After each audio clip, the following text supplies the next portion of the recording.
Now, a message from the UN. I am Pizza Steve. Pizza Stevie needs new glasses and maybe some driving classes. Pizza Stevie is to blame. He loves looking for cocaine. Andy Frasco yells at Steve, but he can't afford for him to leave. Lindsay thinks he is the man, but we got him jerking in the van. Oh Lord, yeah.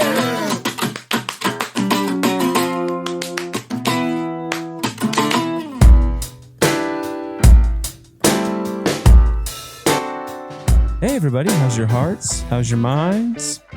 Welcome to Andy Frasco's World Saving Podcast. I'm your host, Nick Gerlach. I can't believe we're doing this. We're switching because He's sitting in my chair. Everyone who's I like this chair, by the way. it's a nice chair. It's small. It's I more got it for in the Kansas optics. City. Yeah. We're live in the volume studio, aka my house. AKA Nick the is sitting landing. in my chair because we have ex-Conan O'Brien co-host And all Andy around. Richter on the show. So we thought that Nick, as this is a co-host type of show, Mhm. that Nick would run the show today. I don't So have to run the show. I just want to sit in the chair and see what it's like. It's more. don't touch any fucking soundboards. Don't touch Why? nothing. Well, I mean, try. I mean, you fuck it up all the time. I think one time you were trying to clap for someone and you did a masturbating sound. I did. I do fuck it It up. was Sister Mary Lawrence. Hello, Nick, the How are host. you? Let's talk about your weekend.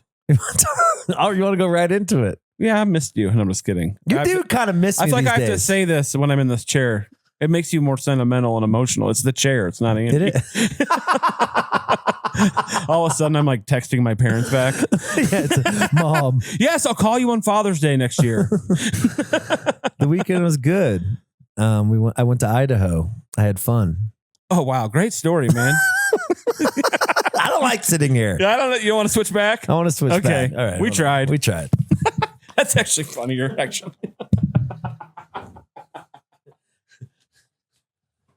God damn it. I'm such a narcissist that I can't even sit in the right chair. If I'm not sitting in the right chair in my own fucking show, then I'm like freaking out. The reason he switched is because I told him you look fatter in this chair. I do. I feel fatter in that This chair. is a fat couch. It makes, It's a it makes everyone about 10. The couch adds 10 pounds. What's up, Nick? How you doing? Hey, we started from the bottom and we're fine. I'm doing good. We interviewed Andy Richter, and that Dude. was so fucking rad. I love those guys, man. He had so much to say. He was just like smart, eloquent speaker, Yeah. handsome guy. He's handsome. Still looks great. He still looks awesome, and he's funny, and we were making him laugh, which I'm like, I know. I think we're funny. He might have been serving People us. think we're funny.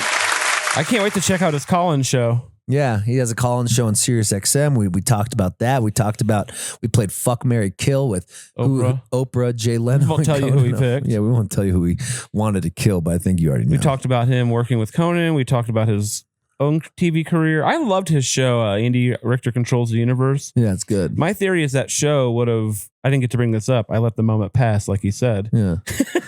And I think because both times they put it on, it was a mid-season replacement. Do you know what that is? No. It's like when they cancel a show that's not doing well and they stick another show in the place. Oh. But they don't get the promotion really that the ones that are being premiered do. And that's I didn't know that. both seasons of it. That's how it was introduced. And Weird. so I think that like it was a funny show. It was cool. He would like kind of have like this like metaphysical thing going on. It was cool. Cool. One of those Fox shows, you know. Oh, cool. What was it called? I think Andy Richter Controls the Universe or something. It's Oh, like cool. something like that. Yeah. Awesome. He seems like a great dad too. Yeah. He is a great dad. You Hmm. getting ready? Your album comes out soon. Going great. It's got 1 million streams already. It's on every editorial playlist. So you're telling me you're firing. I'm gonna be opening. You're quitting. Hell no. I ain't never quitting this shit. It's too fun. It's my therapy. It's fun. I was like dreading, because I haven't done interviews in so long that I'm always like this. If I don't do something for so long, Yeah. I don't want to do it. Oh, I get that. I was kind of like that before. I hadn't played saxophone in a while when I traded licks with Carl Denson. Yeah. Oh was like- yeah. I was surprised how well I hung in there. I was like, maybe I'm just that good. No, I'm just kidding. He was kind. You get that? Like, it's like the same thing with me with the gym. Like, I'm afraid to go to the gym, but once I go, I'm going to be addicted again. I just you have realize to go to that that no one first gives a shit once. about you and no one's actually looking at you. And they're all obsessed with themselves. That's the thing about the gym. It's like, yeah. like, is everyone watching all these guys that work out I think all it's the just time? the routine. I like a routine of habit, like I'm getting really into the songwriting process and writing songs, being a musician that I'm like forgetting, I'm a decent podcast host too. Yeah, you're good at it. And Andy Richter's just a good interviewee. That helps. I guess we found this out. I'm opening for Bert Kreischer. Yeah. Well, you just did. I just did. Yeah. But how'd that go? No, it was great. Great. $1,000,000 streams. A million streams.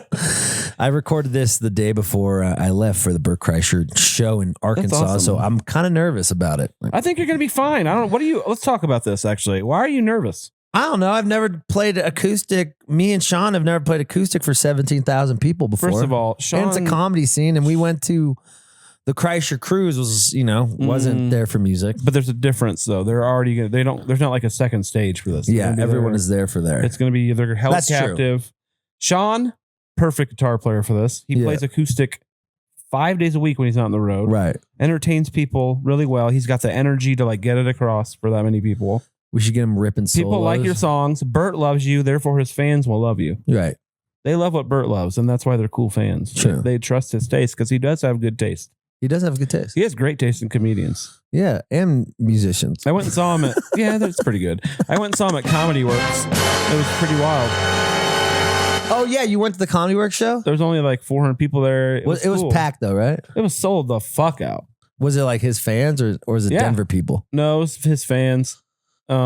Sick. He did like it was cool because it was all like mostly the stuff we saw when we went to see him wherever that was, Longmont or whatever. Yeah, but it was like pared down. He's really, really streamlined it. I think he must be getting ready to record a special or something. Yeah, it's probably good to do like a smaller crowd when you're getting that shit ready too. You got to make sure it gets across everywhere. Oh yeah, that's why I did a songwriter round with Steve Poltz. I'm like kind of getting ready for this. We're about to announce I'm doing a solo tour with a bigger band. I can't say yet, but I'm kind of just getting my chops up, just playing solo. Just you and piano. It's me and piano. Right? It worked. It worked. I got a standing ovation on a couple songs. I put in last minute from old songs. Like I got a standing ovation from none of those things. That song, Not About the Money. Oh yeah, so I like soloing on that one. It's a good one. I was really surprised about that. That's what me and Carl did. And I tested out a lot of the new songs for the F major for my brand new record. I'm still. What's it called? The Pessimist? The Pessimist. The Pest. I don't know. I got to dude. Naming an album sucks, and it's like just have AI do it. AI do it. Just be like, here's my last 4 album titles. Pick a new one, and then tell them what your album's kind of about. It'll give you like 10 options. Really? It might give you an idea to jump off of. Oh, okay. Well, what's the worst? You don't have to tell anybody you did it. Well, we're talking about now, so they're not going to know if you actually did it or not. But now we're putting that in their heads, and they're like, "Oh, this guy, don't worry about it. Lazy." No, you're not. He hired AI to. No, you don't hire it. It's free. Oh, really? I've never fucked with Chat GPT before. Oh, I like it. What's the deal? Just ask it. You ask him anything? It's wrong almost all the time. Is the thing, but for something like that, it can't be wrong. But I tried to use it for trivia once. It just sucks. It's terrible for trivia. Can you ask them? It's just a fast Google how search. Not to premature ejaculate. Yeah, I'm sure it'll tell you. Go on there. Like, stop jerking off so much. I think that's what it is. Why, you been shooting early? I shot early. How last early? weekend? Pretty early. Before you even started? Before I even started. Hey, if you're not 15 minutes early, you're late. It was like I was on time is late. 15 minutes early is on time. I have been drinking water more, and be proud of me. I said no to cocaine this weekend. No cane. Good. I feel better. Yeah, I don't know. I feel better. Yeah, it's better when you don't do it. I did rip a bunch of nitrous. So. Drugs are fun though, too. It sucks. It sucks how fun they are. I wish they weren't fun, and then this would be easier. I know. Why are drugs so fun? That's what sucks. Everything good's bad for you. It sucks. I know. That's what sucks too. Why is everything that's so fucking awesome and cool and fun so just horrible for you? That's why religion works. Why? Because they tell you not to do all these things, and they kind of do have a bad after effect. And then religion can be like, see, it's because of the God. But really, it's just because your body's rejecting it. Oh. Except for sex before marriage. You know what's something that'll never reject you? Volume.com. Nope. Volume.com. Head over to volume.com, people, if you want to hear all the best, watch all the best live streams. Sign up for our Patreon.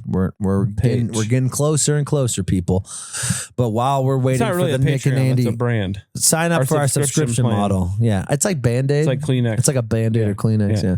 Sign up for our subscription model, and $5 a month, and you'll get, while we're working on the extra episodes for Nick and Andy and all that other stuff. I have a bunch of live shows stockpiled, so I will be giving you new content a lot each month. That's fun. Yeah, and Nick is going to be doing his trivia. I saw you. Oh, by the way, I haven't talked to you about this. You started a Patreon when we're in a subscription model with Volume. Because it's not video or anything. It's not like that. They don't have this on our. Whatever. They can, if they want me to put my thing on there, they can hit me up. He's all right. See, this is what happened with Andy Richter when he the old left bait and Conan. switch. This is a co-host episode. I'll let that one slide. I guess I can put it on volume. It's not really video or audio. Are though. people subscribing? A couple people have. That's I did like good. a free trial, but it's just papers. Good. Yeah, so it doesn't really It'll work. We just got to get a little bigger. It'll happen. That's fine. I just already have this stuff, so I figured. So sign up to Nick's subscription model, because we can't say the P word because we're with Volume. But I might start doing like a little mini trivia podcast that I'll be putting on Volume. Be cool. Me and Greg were kind of talking about it. Great. Yeah. So head to volume.com. It is the best live stream business ever. And if you're a content creator, come on, join the rebellion. Yeah. I mean, Nugs ain't doing shit for you. Let's be honest. They're paying you little. Don't even work at the time. I don't know. Does it? I don't even use it. I don't know. They're paying you very little. And you should change forces and go to volume.com. Yeah. All right, Andy Richter. You want to tell everyone about Andy Richter? Because he's one of the greatest co-hosts to ever live. He is the greatest. He is the greatest co-host ever. He's funnier than Ed McMahon. Oh, yeah, I agree. Ed McMahon was more just a drunk sidekick announcer guy. Yeah, Richter he's quick. He's just the best. Conan, he was on the Conan thing. He started in 93 with the Conan show. Was he on Brady Bunch? No, that was like this live. That's kind of how he blew up. It was like this live thing they used to do in Chicago where they recreated Brady Bunch shows, and he was in that. And then that's how he met the Saturday Night Live people, yada, yada. He had his own career. Then he went back and he did the Tonight Show. And then he was on TBS for 10 years. He has a podcast. He's the shit. He's just a smart guy, very down to earth. You're going to love it. Very down to earth, huh? Very down to earth. Sweetheart. Nick, guess what? After next week, I'm home for a month. What are you going to do? I'm going to just fucking make love to you. Besides that, though. I'm going to make love to you with your words. You're just finish the album? I'm going to finish. I'm going to finish the album. When's that coming out? Spring? I think we got a record deal. Who? Epic? No.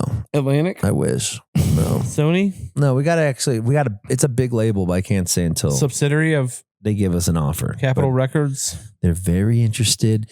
And our new manager's got us a big deal. So shout out to Regime Management. That's nice. Thank you, guys. A lot of big things happening. A lot of big things. We're blowing up. We're blowing up. It's so funny when people say that. We're blowing up. We're all like, it's not exciting. Like, no, you're not. You're in a jam band. You're in a jam band. Jam bands don't blow up. There's only one band that's blowing up, and it's Goose. And it rhymes with goose. And it rhymes with moose. They done blowed up. Kill. I don't know. Okay, out of me. Oh God. Not Julie. Fuck Julie. And Kit. Marry Kit. Fuck Julie. Wow, shit. That's what tough. the fuck? What? Hold on. No. That was your first instinct. You were gonna kill me. I guess I kill you. I guess. Then I take over the throne. The green chair. The green. Well, Kit's just. I don't want to be married to you. You're so much. You could just fuck me once. Ugh. No, I'm not gay. So you'd fuck Julie? Yeah. You'd marry Kit. Yeah, Kit's. He's like we have like all the same interests. And you'd kill me. Well, that's the options. Sick. Why are you all into fuck, marry, kill lately? I don't know. I was thinking about that for Richter. I wanted to see how badly he hated Jay Leno. I think that Conan hates him more, but I think they're over that. He got a lot of money in that deal. That's true. Conan he got it bought out? Like 30 mil or something. Oh, wow. But it's still sad, dude. That was his dream gig. He got fucked really hard. He got fucked. It was kind of, I feel like more the executives than Jay, too, a little bit, the way it's being painted now in other interviews. Yeah. Oh, really? Who knows? Well, they're trying to make Jay the nice guy. Conan's still the funniest guy ever to me. I agree. I love that show. It's like fuck, marry, kill. I can't believe you'd kill me. Well, those are the Kit. I mean, your best friend. I'm your new best friend. He has free flights. I understand. Okay, maybe you got a point. Actually, he's got free flights. Yeah, because he works for a major airline. Ooh, yeah, I probably wouldn't kill that either. He could fly anywhere in the world for standby for free. But I'm your new best friend. No, I already explained to you this. He has to mess up. This is bullshit. You're so jealous of Kit. I am a little jealous. You never met him either. Oh, you have actually. I forgot. I'm more jealous of Julie. Why? Because you guys don't really talk. We you guys talk. just like are in a relationship and you just like sit on the couch and do nothing. She just lets you do it. It's like a dream relationship, basically. We do stuff. What? I've never seen you go out on a date, nothing with her. Well, maybe I don't post it every time we go out. Why not? We got to dinner like a couple times a week. Really? Yeah. Yeah. Is it just Sushi, silence? No, we talk. She's pretty funny, actually. What do you guys talk about? Different random things. Usually her. Honestly. Does she like me? She likes you. My whole life is basically talking about the other person. Me too. Them just venting and just telling me about their day. Me too. Yeah? I don't make you do that much. No. I try to pull you out of it. I need to this go is on a why we're trip perfect soon, for huh? each other because we don't like talking about ourselves. I need to go on a trip soon. Hold on. Did I just say I don't like talking about myself, but I have a podcast? Yeah, you love talking about yourself. That's the stupidest fucking thing you've ever lying ass. No, but when people interview me, I hate when people. Oh, you hate being interviewed, actually. I hate it. Yeah, but you like to be like, I'll take control of the interview and start interviewing them. Yeah, you're a terrible interviewer. I'm a terrible. Yeah, this is why people don't invite me on their podcasts. Yeah. I've been doing some more podcasts lately. I know. I heard. It's fun. No Simple Road I did again. Dude, Charleston. I just got back from the Sawtooth Mountains in Idaho. Beautiful. Oh my God. That's where they go to fight the government. Like Ruby Ridge. Really? You know about Ruby Ridge? No, what's that? It was like a crazy guy. Not crazy. He was just like this like anti-government guy. There's a lot of anti-government guys up in Idaho. You know what I mean? Yeah. It's free up there. And the CIA or FBI or whatever got wind of some stuff. He was doing some guns. They surrounded his house, shot his wife. Damn. I would look at, we'll just watch it. Shot his wife in front of him? They were in the house far away, killed his dog. Fuck that. That would be if I saw my wife. Going to jail. He ended up not going to jail too. It was weird. Like they were saying he had illegal guns. I don't know. It's from the 80s. It was back when no internet yet. But it's kind of what led to Oklahoma City bombing in a long roundabout way. Well, Ruby what a way Ridge. to end the opening segment. Talk about someone's wife dying. Anyway, Ridge, we got baby. Andy Richter on the show. You're going to love this episode. All right. Enjoy Andy Richter and head to volume.com. And I have shows coming up. Andy Richter, you brought her. Let me promote some shows because my manager's pissed. Why? No, not pissed. I just got to. Oh, you know what I'm doing next week? I'm going to the Sphere Oh, yeah. with Salkin. It's two single dudes heading into Vegas to go talk to some Denko. 6-year-old cougars. Denko sounds fun. Do young people like Denko? Yeah, I think it's kind of a generational thing, like Fish a little bit. So there's going to be some women there? I don't know about that, but I don't know. I haven't been. It's probably a nice mix. Like a Goose show. Fun flirt. Goose had a very mixed age crowd. Yeah, I've been seeing that in the pictures. There's some boomers out there. There are some boomers. Yeah. But there's also young people. There's like super young. They got both. Yeah. All right, guys. You kind of have to have that to sell 17,000 tickets. That's true. So the tour's over. This weekend I'm playing with My Morning Jacket. Happy 4th of July. I'll be everybody. there. Oh yeah, you're coming. I'm I'll subbing. see you this weekend. Substituting for Renard. Yeah, we're playing in Chicago with My Morning Jacket. Grab your tickets. It's at the Salt Shed. All right, enjoy Andy Richter, and we'll talk to you later. Bye. Wow, we have a legend on the hand. Andy Richter, how you doing, Hi. sir? How's I'm it doing going? fine, Andy. How are you? I'm well, bud. I'm well. Where you at? How's your head? How's everything going? Let's talk about your mental state before we talk about your career. Well, they're inextricably linked. God damn it! No, where I am. I'm in LA. I'm in the Conan podcast studios, which I work out of here a lot. I record podcasts out of here. I also just kind of use it as a workspace because it's. I know everybody here. It's like a family business, so it's always nice to just come here and see friendly faces and stuff.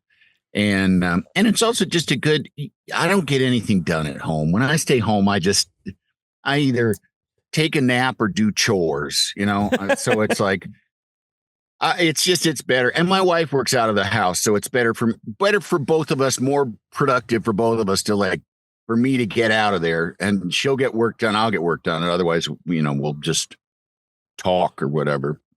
which, don't want that. No. God forbid. Then information. Then information starts coming out. That's where I am. And mentally, I am great. If show business hadn't taken such a nosedive, I'd be perfect. Right. I'm a relative newlywed. I got married actually just a little bit over a year ago. June 10th was our first wedding anniversary. Yeah, congrats. And I married a single mom, and I adopted my stepdaughter. So now she's my daughter. So I have a 4-year-old at home, in addition to my 23-year-old son and my 18-year-old daughter. Wow. So wow. I got 3 kids now, big age gap in between the first 2 and the third.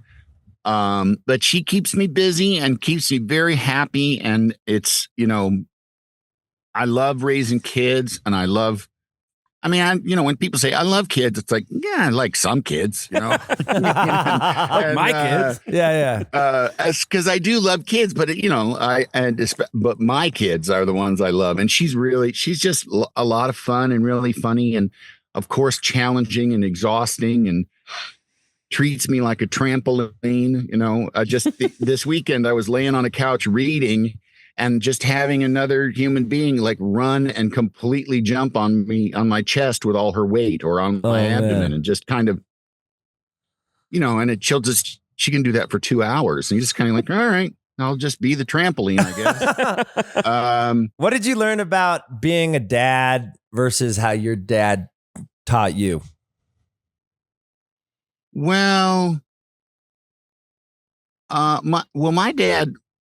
my mom and dad divorced when I was 4. Right. So he was like not a real presence in my life. So just being present was, and that's what I mean. I can't really, there is part of me that, cause he lived in Bloomington, Indiana, and we lived in Northern Illinois, and I didn't think about it until I was a father myself, but I did have the feeling, because I have an older brother who's 3 years older than me.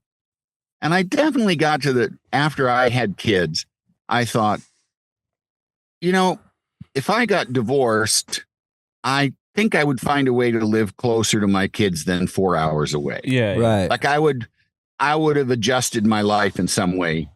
And he didn't. And he has all kind, that's not that unusual, but I just don't think I could have done that.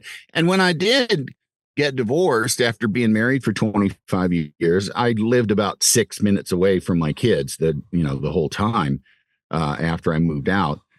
Because I certainly, and the worst part of that whole thing was that I didn't get to live under the same roof as my kids. Right.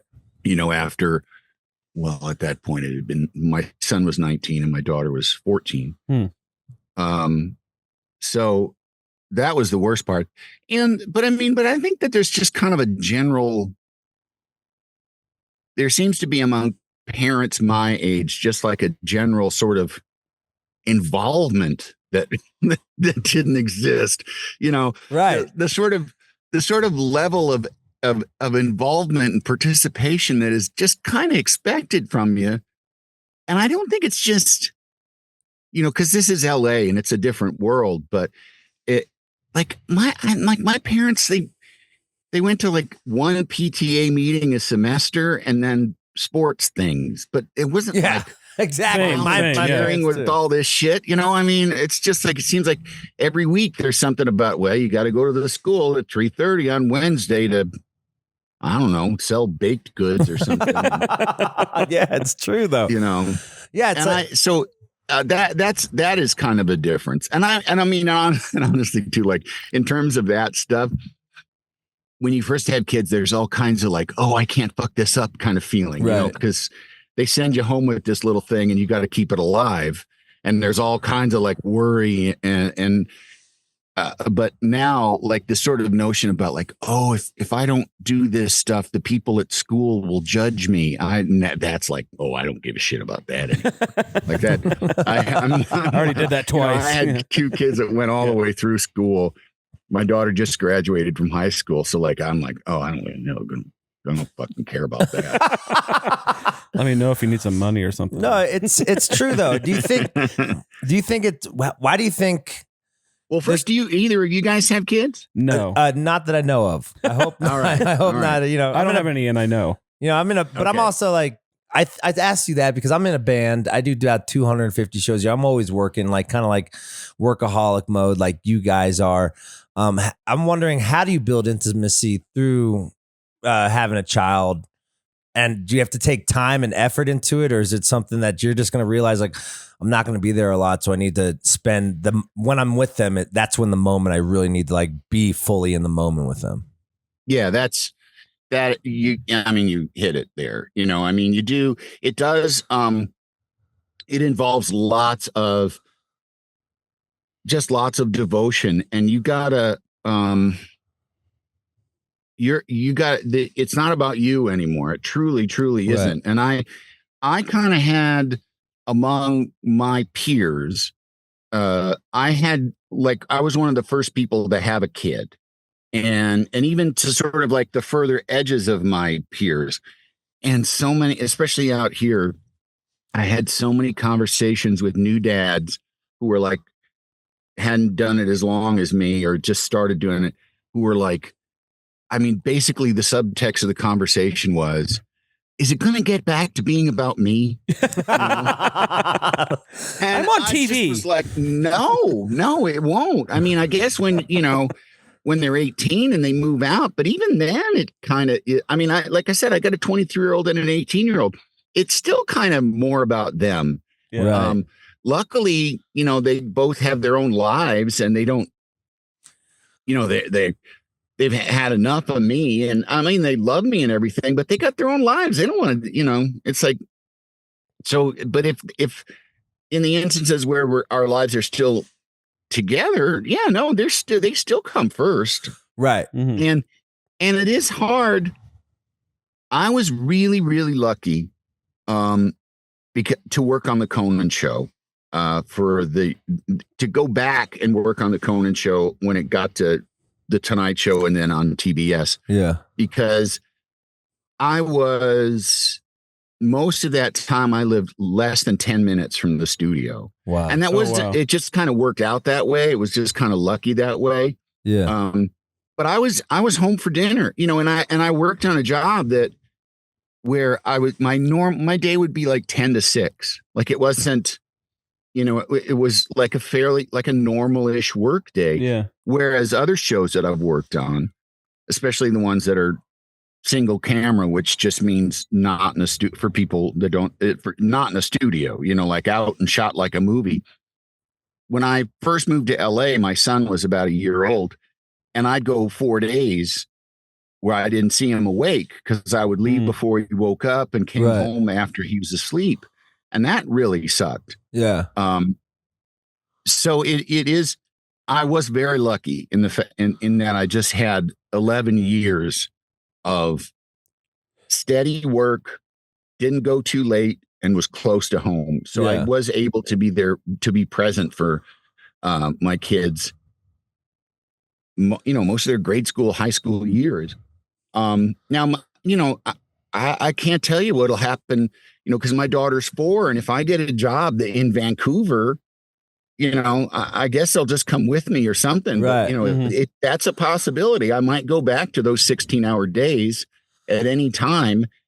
And then I don't know what we'll just have to roll with it as it comes. But definitely on the days that I would have off, they would be pretty much devoted to being with her. You ever tell your older kids, like, you ungrateful motherfuckers, I worked this hard for you so you could have this fucking house, so you can. No. That doesn't work like that. Doesn't work. They were there, and they knew what I did for a living, and for me to go like, I worked hard. I mean, yeah, I worked hard, but I mean, I wasn't loading trucks. Exactly. You weren't a union welder. Or anything. You were a Yeah, I mean, different union. I had my own office with my own bathroom, my own dressing room with my own bathroom. Yeah. People picked out my clothes. I met famous people and made jokes. Yeah. What? I mean, we were producing a television show, and there's a lot of work involved in that. Sure. But it's the shit that I was doing for free before somebody paid me for it. So it's kind of hard to come up high and mighty, Yeah, and like Tony and Meadow Soprano, like, you don't know what I did for this money, like they know what I did for the money, and they're like, yeah, it looks pretty good, it looks pretty cushy. Yeah, Conan rules. What are you talking about? I was going to ask you who's a better partner, your new wife or Conan? Oh, my new wife, Yeah, and she pays more. He's I mean, I love him, but he's a lot. Yeah. Oh, he's a lot. Really? And he knows he's a lot. Yeah. No, he's just like, being around him is in many ways being around a little kid, because there is just like a constant stream of very funny, weird, nonsensical, blah, blah, blah, blah, blah. And it's just, he just runs at a high RPM. And yeah, it's like, there were times where I'd be struck by like sitting in a room full of like the monologue writers, and everyone's sitting there and it's like, there's nothing to really be done. We're waiting for something.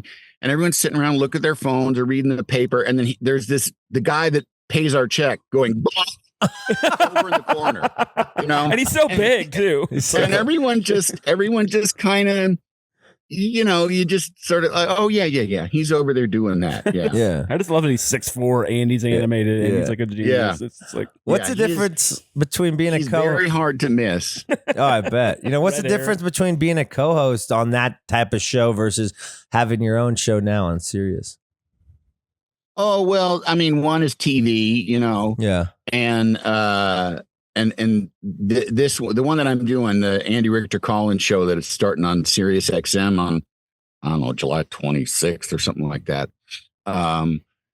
That's a radio show, and that's just fun. Like they asked me to, because Conan has this, Sirius XM bought Conan's podcast company, and they want, and there's a Conan O'Brien channel that was up to this point was all podcasts, and they kind of just wanted to start doing some radio programming that could be podcasts as opposed to podcasts that were being played on the radio. Oh, okay. And that's just kind of like a general thing they want to start to try. I mean, I feel like he's probably going to start to do stuff like that as it spreads out a little bit. I mean, he's busy enough because he had a travel show for Max, and he records podcasts here, but I wouldn't be surprised if they tried to get him to do some kind of radio, more sort of like radio programming kind of things. Do you think that would get the band back together? I don't know about the band. He tried real hard. He tried really hard for you. When there was the Tonight Show, and the Tonight Show fell apart, and then he was contractually unable to be on television for something like 10 or 11 months. I can't remember exactly. Yeah. It wasn't a full year, but it was a while. So he put together a tour, and we actually went on a tour. Oh yeah. I remember and it was that. like a variety show tour. And one of the main reasons he did that was to get the band paid. Yeah. Because the band, I actually was still almost right up until the TBS show started. I was still under whatever contract we had. I think it was like 5 or 6 months that I got paid because, that I was still under contract. Oh, right. So I was still getting paid. But the band, they don't sign a contract. They get paid for every show that they do. So right. He got them paid for that. And he throughout when there's gigs, he really does try to get them paid. But then at a certain point, I don't know, a few years before the show went off the air, we went from an hour to a half hour. And as much as everybody tried to play it like it's streamlining, it's like, nah, they don't give you less real estate in the schedule because things are going great. Right. It was just late night talk shows are just, I don't know if they're going to. Are they over? How are they still existent? I don't understand how they're still a thing, to be honest. Because they're still cheap enough. They're still like all kinds of, they still are a cog in the publicity machine, which is, was the main thing about them anyway, was that it was, well, the main thing was they're cheap. They're, you build a room, you get a guy, you get a band, and then you just go for however many years you go. Right. And you get good guests, you get interesting content because people want to promote things. So it's all promotion, promotion, promotion. And it still does matter. There's still, even with social media, you know, you'll get a clip of somebody on there's something like Roan Chapel. Oh yeah, yeah. Chapel Roan. She's Chapel the new, Roan. She's Chapel the new Lady Roan. Gaga. Yeah. Yeah, yeah. So I mean, I know I don't know much about her, but I just have seen her referenced on basically every gay person I follow on social media is in love with her. Yeah. So like, okay. And like, you know, I saw an interview with her on Jimmy Fallon. Like, and that tons of people will see that. You know, there'll be another 10 days of Jimmy Fallon that nobody gives a shit about, or Stephen Colbert or whomever. Yeah. But there still are. It still is a way for cultural happenings to filter out and get spread around, and to make somebody some money, put some butts in some seats, or sell some downloads or whatever. Yeah. But they are going down. Right. Yeah. You know, like, Totally. you know, James Corden, you know, and it's, they do kind of frame it. And it's one of my pet peeves. Like, I don't think there's, like, you can't be totally honest in show business, but you can be more honest than people are. Cause like James Corden, it was like, I love doing this, but I want to move on. It's like, no, that's not what You didn't want to do the Cats movie that bad. Yeah. I mean, and it's just, it's easier to say that than saying this talk show is more expensive, and they're going to do a panel show that costs a third of what this does, Right. and get either the same or more ratings, just because nobody cares about talk shows anymore. Yeah, and it's probably like in his brain, it's like, I'd rather step down than get fired.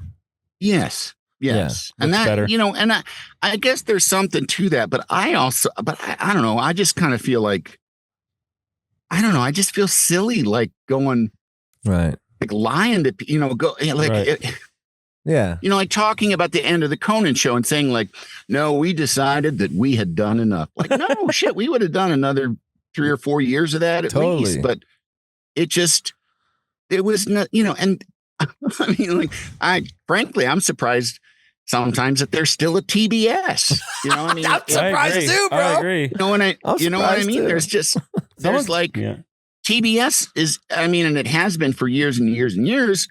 They make most of their money on reruns of network stuff. Christmas Vacation.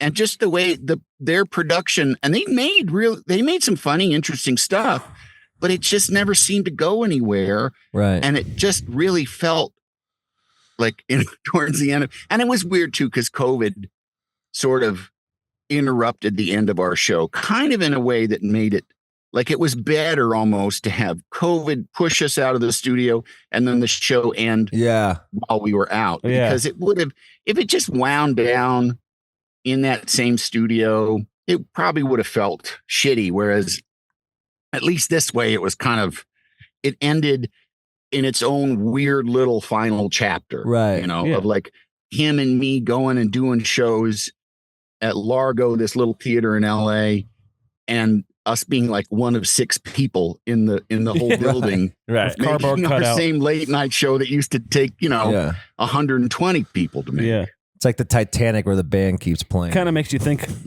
how many extra people you were paying all these years you didn't need. I think of that. No, but you're a band. I'm kidding. Yeah, but I mean, you're not wrong, but I mean, but it's not so much. You're not wrong. I mean, every institution, especially showbiz institutions, end up having a little bit of bloat as time goes on. Right. You know, why do you think that is? Because comfortable, or they're trying to hide money from the tax man? Well, I mean, I don't know exactly how.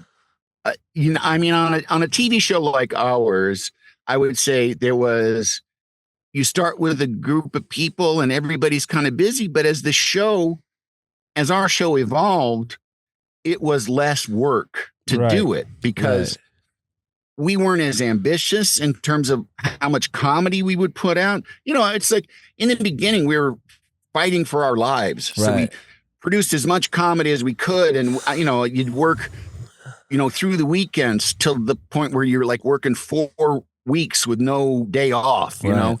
And then after a while, when you're on the air and you're not going to get thrown off the air, you're like, I'm not fucking doing that. One time? Yeah. Like having 3 comedy bits in that first act, like, why don't we just have one? Yeah, exactly. Like, it'll be fine.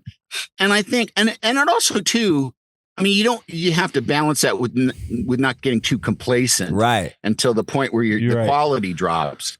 But you also find out like, oh yeah, we didn't need. I mean, maybe we needed to back then, but right now it's it's kind of better to have the show have a more relaxed feel, be a little easier, be a little more spontaneous. Yeah. But there's also too, like in networks too.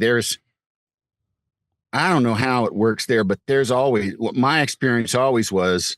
I always had the hunch that like you could just go through, any building, any office building that houses network executives and just go and fire every other person, like some sort of like Ultron or whatever thing, just randomly, just fire half of them, and it probably wouldn't run that much differently. No, that's where the real bloat is. Lots of people that just you don't know what they do. Yeah, yeah. And we're in the music industry, and like how many people who get dropped, A&Rs get dropped, yeah, exactly, and then get handed off to another A&R for like a Modest Mouse saying, for example, talking to them like, yeah, they've had 4 A&R guys. Yeah. Nothing's changed. Everything's all fucked up. Yeah, they're all bad. Yeah. It's still fucked up. Yeah, they're all equally bad. Well, and when you go pitch a TV show, you'll be pitching to like 8 people. Yeah. And you're like, and they all basically are listening to you to go like, yes, that's good. We should give him money or no, I don't think that would be good. And it's like, really? Does it take 8 of you? Like, yeah. Who's writing the check here? Takes like, it takes less than 8 of us to make write the show. Yeah. What's it creates a lot of situations that I'm sure are the same in the music business of like, well, what do you think? What does the person above me think? Exactly. Well, I agree with them. There's a lot of that. Yeah. So what's the difference between working with a radio company versus working for a TV company? Well, for me, honestly, it's not that much different because I was kind of blissfully ignorant of a lot of the kind of network shit that happened on the Conan show.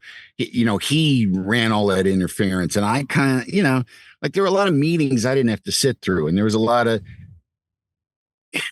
kind of meet and greet kind of shit that I didn't have to sit through. Right. Then I could have, if I could have, I'm sure he would have been happy to have me do it. And when I did do it, he was happy to have me do it, but it wasn't, I don't wanna. Yeah. I don't wanna I hate meetings. So and especially at TBS, we always were left to do whatever we wanted. Right. Cool. There was not like a lot of it was and even on NBC was only like the first 3 or 4 years that we felt in any way that people were going, you can't do that, you should do this, you can't do that. Right. And we very quickly it wasn't like we were doing we're like, oh, we can't do the offensive, like anti-Christian humor or something that we want to do. Right. It's like you learn like, oh, that's a hot button, like, if you're going to put Jesus in a bit, you got to be careful what you do with Jesus. Yeah. It's like, okay, all right, we can deal with that. Yeah. But, And so far, this with the serious thing, it's just been a lot of kind of like talking about what the logo's going to be. It's not even, and I've heard this a lot about Sirius. Like it's your world. They just want you to make good content. That's cool. Yeah, that's rad. It really does seem to be that way, and there's not, because I think most of these people came from the shitty old radio world, and they're like, nah, it didn't work. Having some guy that mostly just sold advertising time tell you how you should make comedy or keep. Yeah. It was just like, that guy doesn't know. Yeah. So I think that they kind of, they know radio, they know kind of what sells. They do marketing, they have some idea of what sells, but mostly it's just like, especially some like I have, I'm a known quantity, so just sort of like, oh yeah, we have an idea of what that'll be like. Just do it. Right. Yeah. What about? It's just been like, hey, it's going really well, and I'm like, well, okay, I'll keep doing it then. Yeah, I'm gonna shut the fuck up. Yeah. right. Do you think the relationship you had with TBS, like, was it like kind of like the heartbreak era for you two?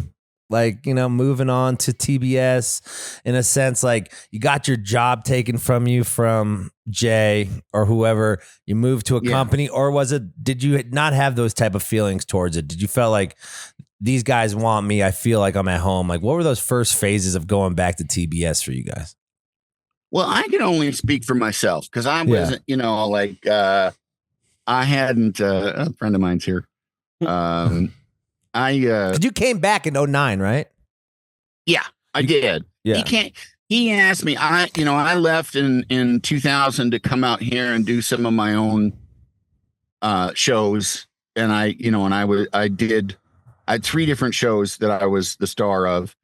And then I was back developing shows, which is just fucking awful. And it takes forever. It sucks. And you're like, It takes years, right? Like to get a show it takes forever. And, and you'll submit a script and you'll wait 2 weeks and then they'll give you a couple of notes and then you rewrite it and you give it back to them. And then it's like another 3 weeks. And then fuck that. oh, well, she's on vacation or, she went to France for some convention. It's just like, it takes forever and they say dumb stuff all the time and they're all scared, and I don't blame them because if I had to program a television network, I would get fired in 4 minutes. Yeah, me too, bud.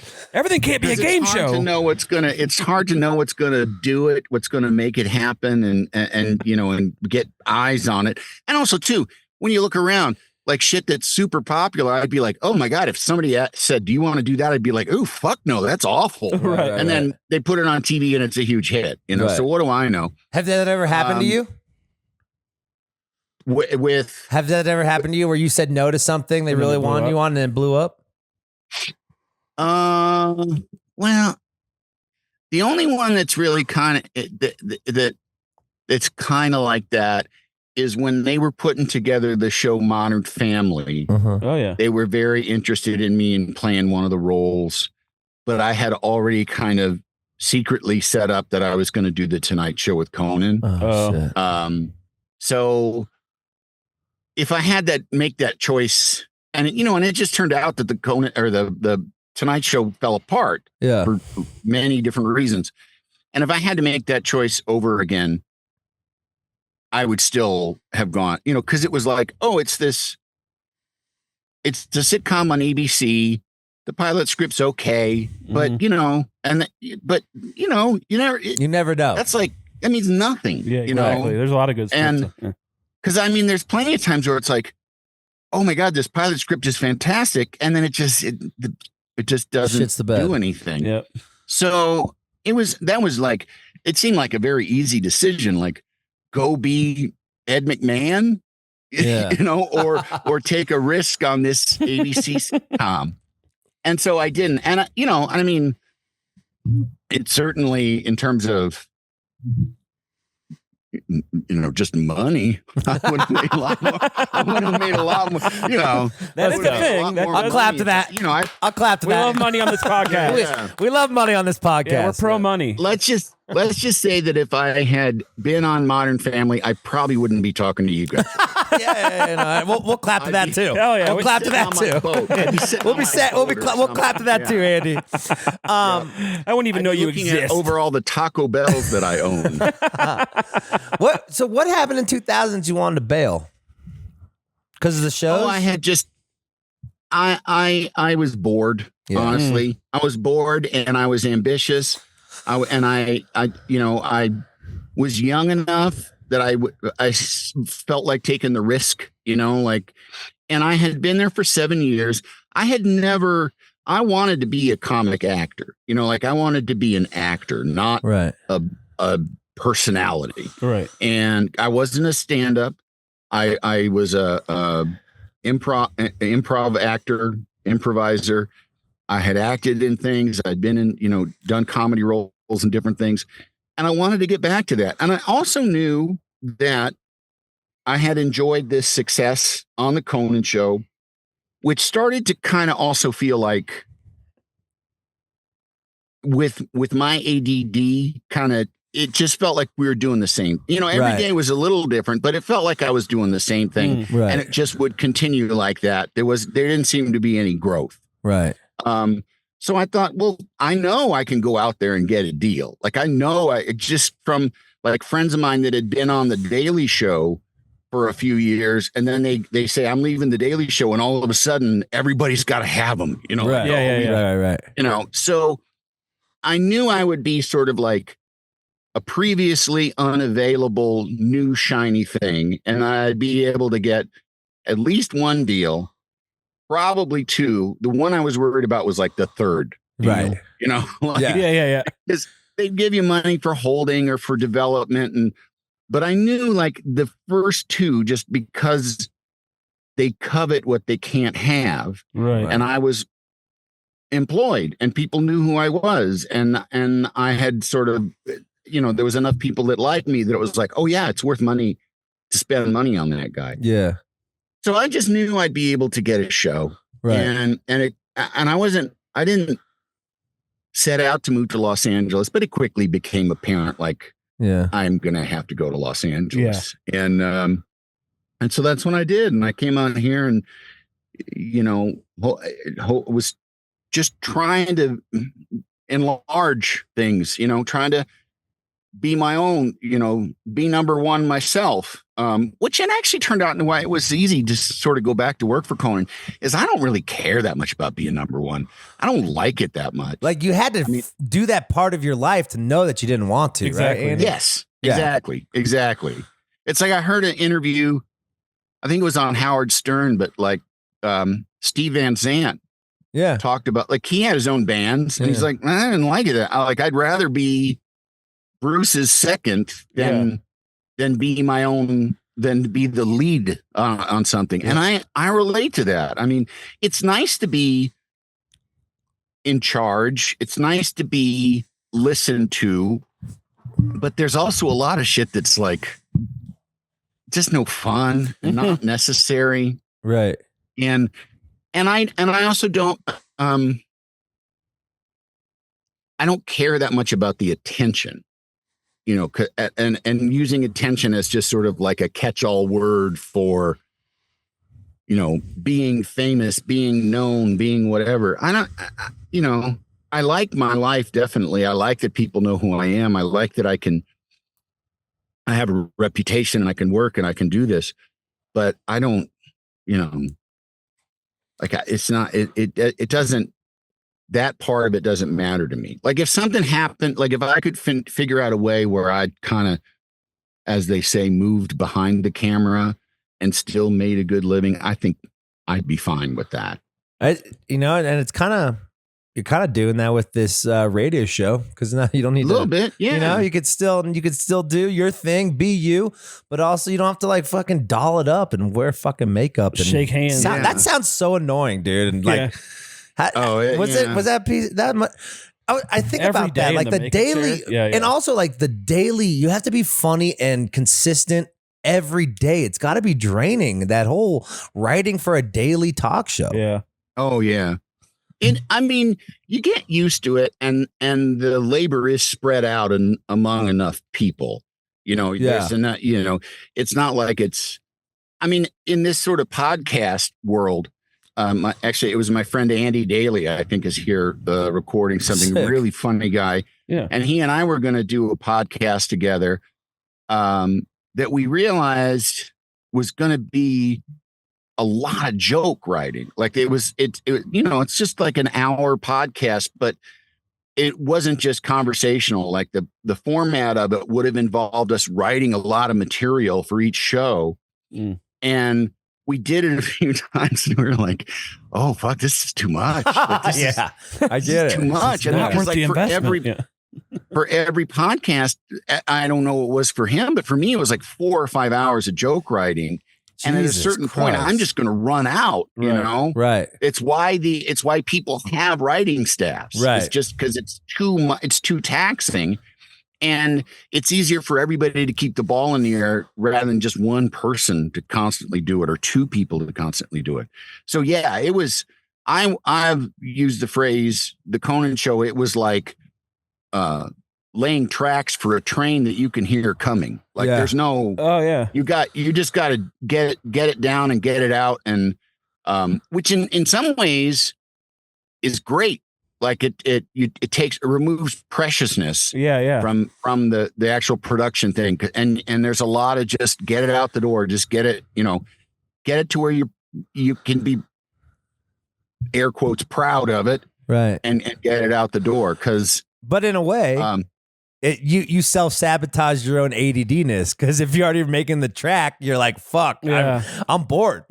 You know? Yeah. So that's kind of hard pill to swallow. Yeah, it was, like I say, every day was kind of different, but, it's like,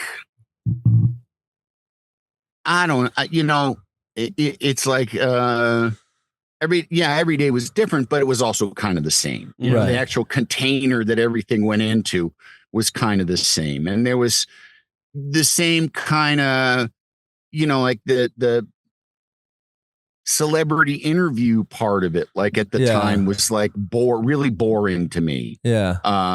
Totally. But then, what the difference is I came out here, and as you kind of referenced before, I came out here, I did 3 shows of my own. Conan came back to me and said, "Hey, would you like to come back to work?" And I was like, come back and make TV every night? Like, and have like an idea in the morning and see it on TV that night? Fuck yes, I want to do that. Absolutely. And I was able to enjoy that and do that for 11 years then, especially. And also too, I had kids, and it was like, I'm going to have a steady job. It's like, it's not the gigantic money that I would be if I was on a network show, but that's a riskier endeavor. But I have a set job. I make a nice living, and I'm close to home, and I'm home by 7 o'clock at the latest. Right. That's amazing. And when you have, I was home for my kids for most of their grade school and high school years. And there's a lot of people doing what I do who don't enjoy that. Yeah. So you basically needed those 9 years to appreciate what you had in the beginning. Exactly. Yeah. A little bit. I would say so. Yeah, definitely. And it was, and it would have been great if like one of my shows really took off, but it didn't, Yeah. And I'm very proud of the work that I did on those shows, and I still get a lot of good feedback, and people tell me how much they enjoyed them.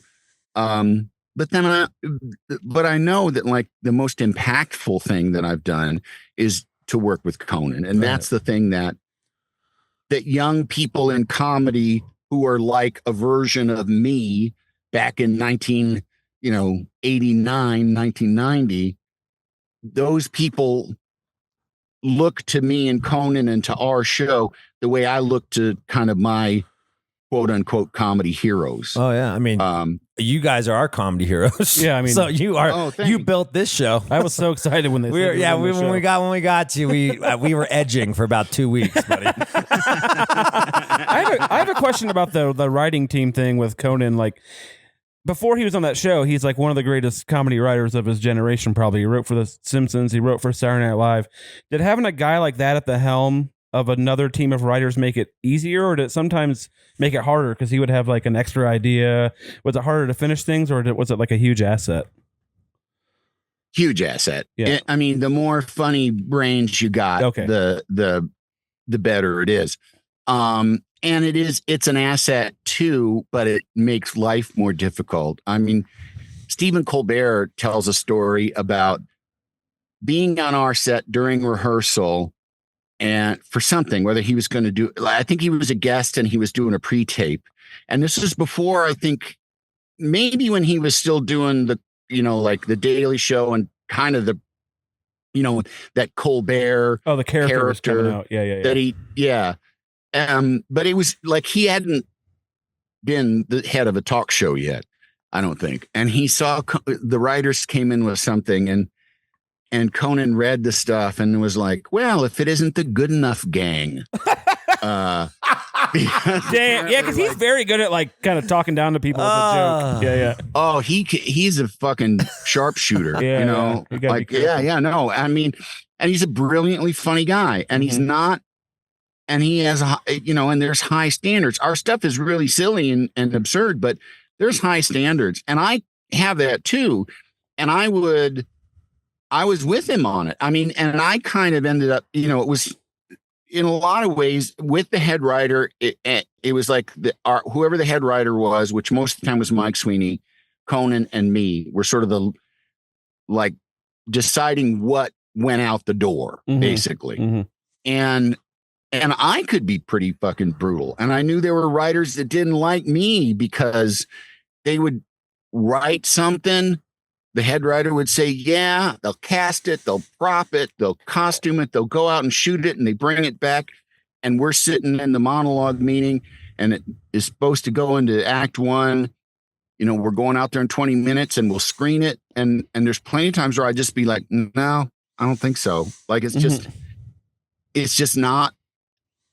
And I wouldn't say it then unless really pressed, but it's like, it's not funny enough. Right. It's not like it's just okay. And and there's some just okay that when you don't have a choice, there's a lot of times where it's like, we got to put something on, and we're not crazy about this, but well, fuck it. Let's just do it. Right. But we had high standards. So yeah, it's like he has very high standards because he is one of the biggest, best comedy minds in the world. Right.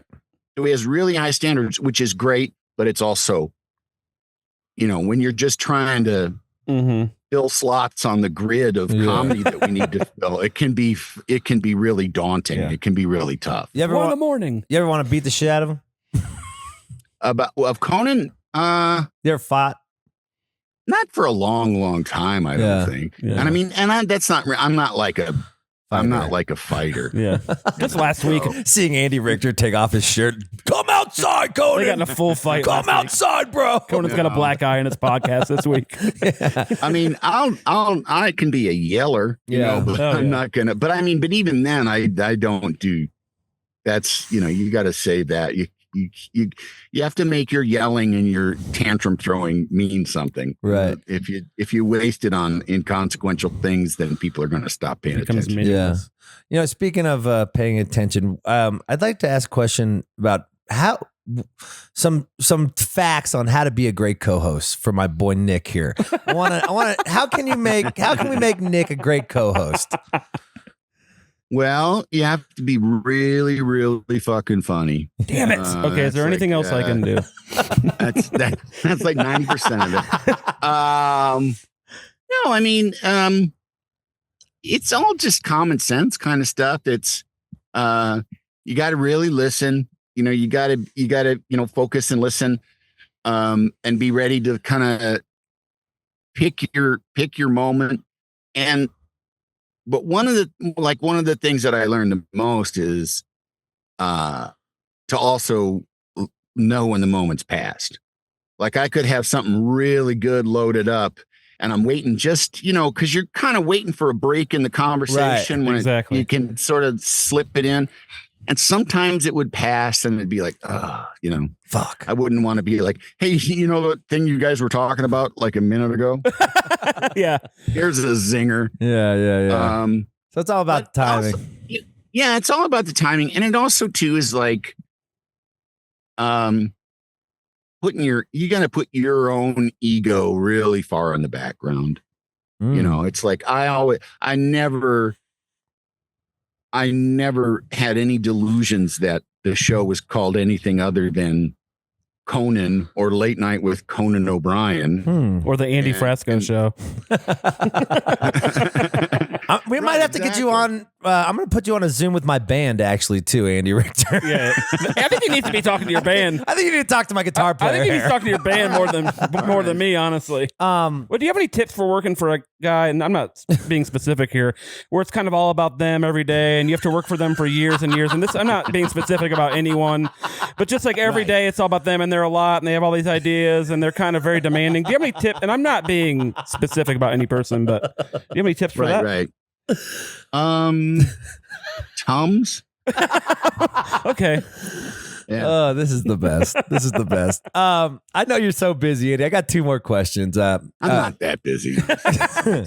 All right, fuck, marry, kill. Oprah, Jay Leno, or Conan O'Brien. Well, that's easy. I mean, the way you listed it. Well, no, it would be I would fuck Oprah. Hell yeah. I would marry Conan O'Brien, and I would kill Jay Leno. Let's fucking go. There you go. And I don't really, That was a softball. That was a lob ball. Beef so much with Jay Leno, but I mean, of those got people, I don't want to fuck Jay Leno. I don't either. And I plan on Conan's and my marriage being a sexless marriage. Yeah, but, that's the third marriage. Yeah. I see Jay Leno at the car. I grew up in Calabasas, so I see Jay Leno at the car show all the time. I always want to say, fuck you for ruining Conan's life. Every time. He turned out okay. He turned out all right. But yeah, that's funny. So you're excited about this Collins show? Are you excited about it? Like, how are you going to approach this? How's like in the beginning when it's a new show? How are you going to get enough callers? Like how are you approaching the game plan for the first couple months? Well, I'm hoping that the people whose job it is to do all that, I just plan on showing up and being funny. It's my boy. That's my fucking guy. It's like they're the people that are, although it is, nowadays, like if you want to sell a book, you forget your idea, forget your talent. How many social media followers do you have? Exactly. Because you got to advertise everything yourself, Right. So that does kind of, when we're looking for callers, because we pre-tape these and we'll continue to pre-tape them with some, once we're up and running, we definitely do want to do some live ones. Yeah. I want to do some live ones because it's kind of like fulfillment of being a radio show, radio show host fantasy. Exactly. I'm going into like a studio and there's fucking faders next to me that I'm not supposed to touch, but don't touch that button. They're there, Yeah. Feels like, it feels like a real big time grown up radio show. And I would love for it to be live and people to just be out in the world calling. Cause I don't listen to, like, I listen to Spotify, I listen to Apple Music, but mostly I listen to Sirius XM, and I have for many, many years prior to even working with them, having anything to do with them. One main reason because Howard Stern, but also too, I like the way that that the music is kind of in these silos, by genre, and that, it's like if I want to listen to old country music, I want to listen to old country music. But I also like that there's human beings programming it. Right. Yeah. As opposed to just my phone picking out songs at random from a playlist that I made.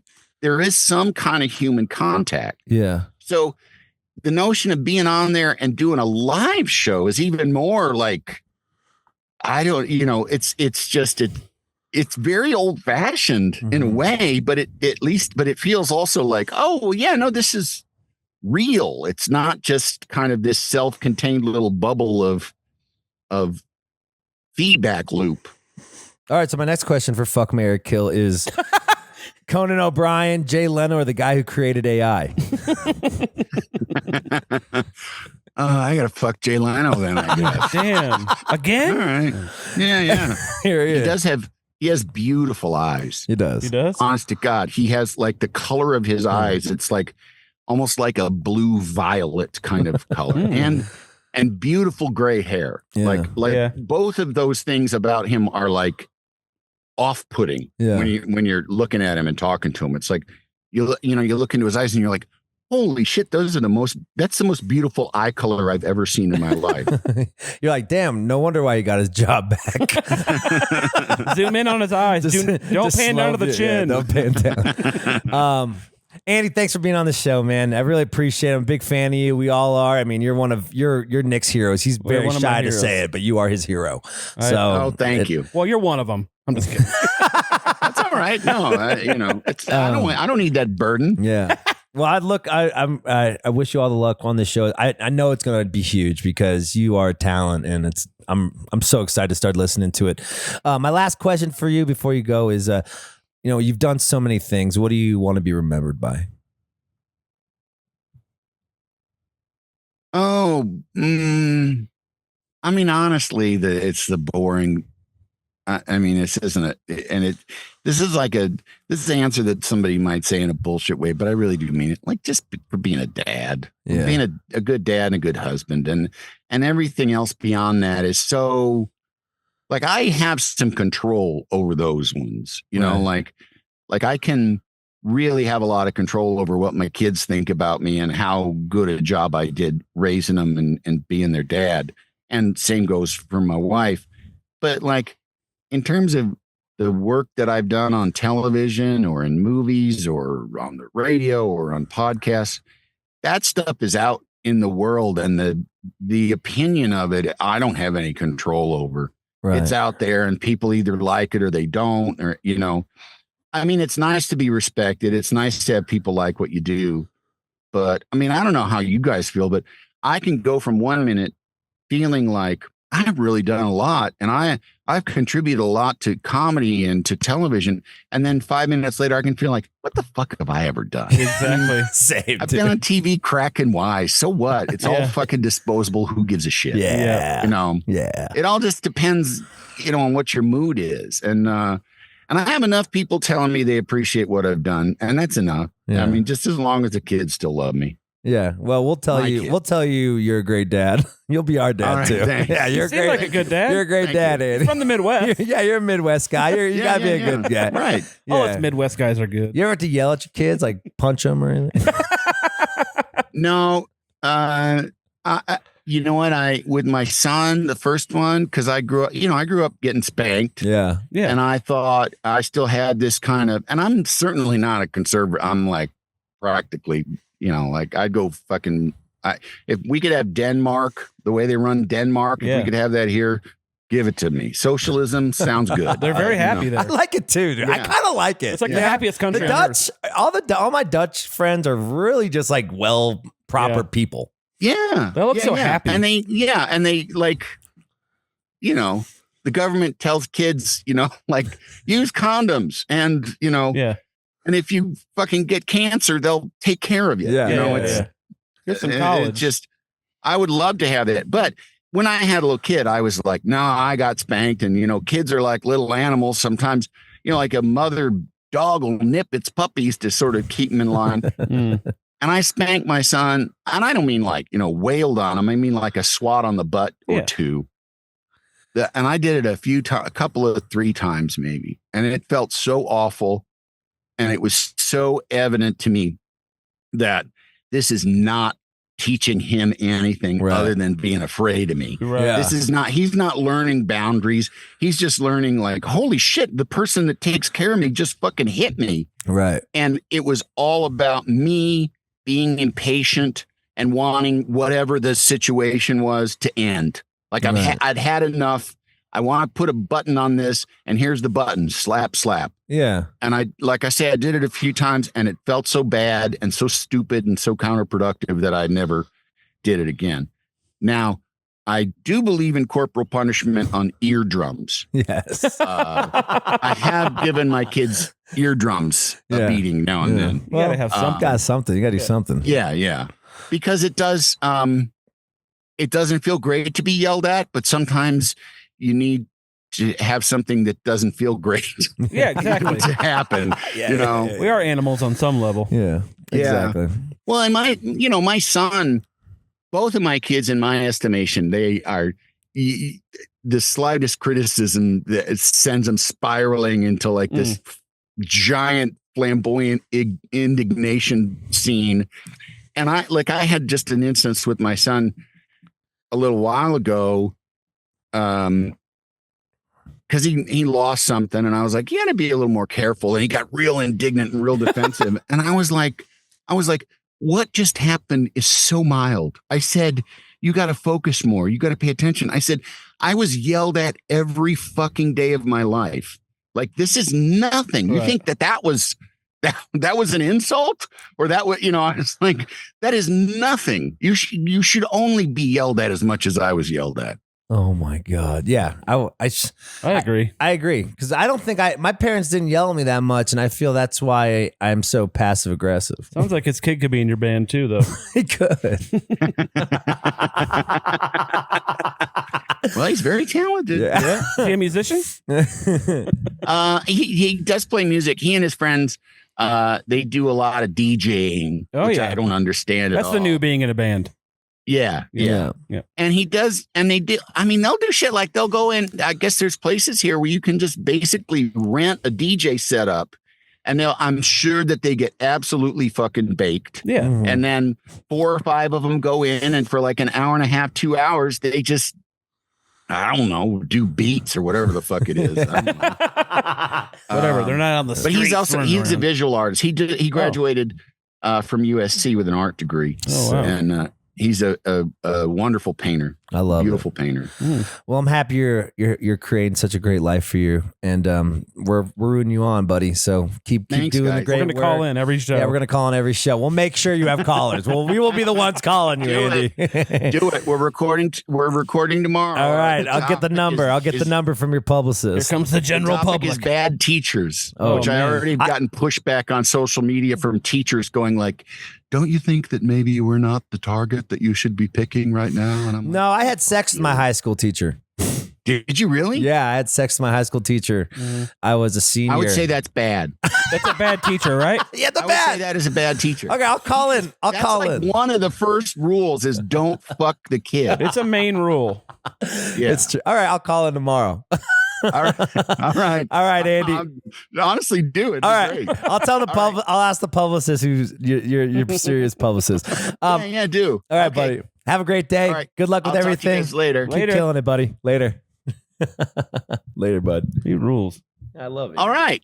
Where do you want me to send this? Yeah, send it to